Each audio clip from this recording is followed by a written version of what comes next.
This is the starter code for Lab 2B.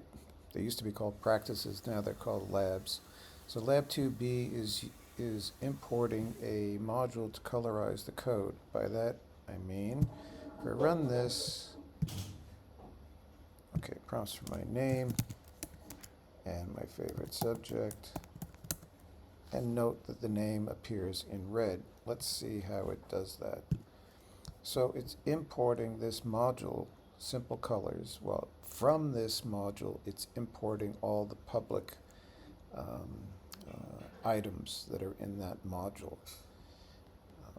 Now, before you can import this module, you have to install it into your Python PyCharm environment. So down here on the lower left is a option called Python Packages. This is the package manager built into PyCharm. You click on it, collapsing what's installed. You'll see there are two, it shows you what you have installed and what's available at this. This is an open source repository for Python modules, and there are thousands of them. If I just scroll down to the bottom, you can see as of, this is February 15th, 2025, there are 600,000 plus modules available, and and it's growing daily. So to find the simple colors, you just search. Now the quirk here is that when you import it, the module, it's called simple underscore colors, but when you search for it, it's simple hyphen colors. Why can't they fix that? I don't know.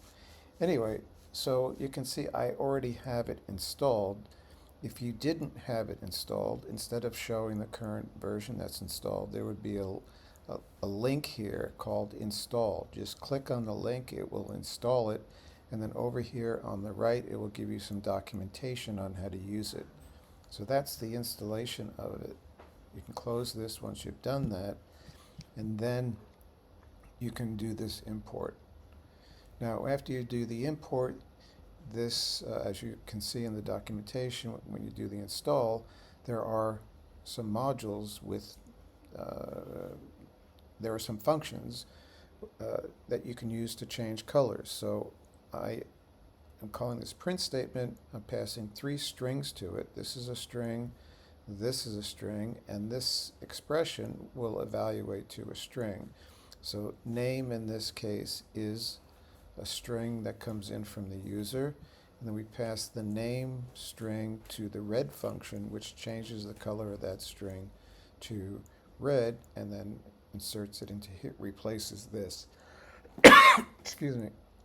Now if you mouse over on red, you can see it is coming from the Simple Colors module, and these are the other colors that you can use. If I click on that, okay, it just gives you some information. It takes you, you can go to GitHub and see more. But that's how it works. You first install using this package manager, and then you import, and then you use it like so. Okay, bye.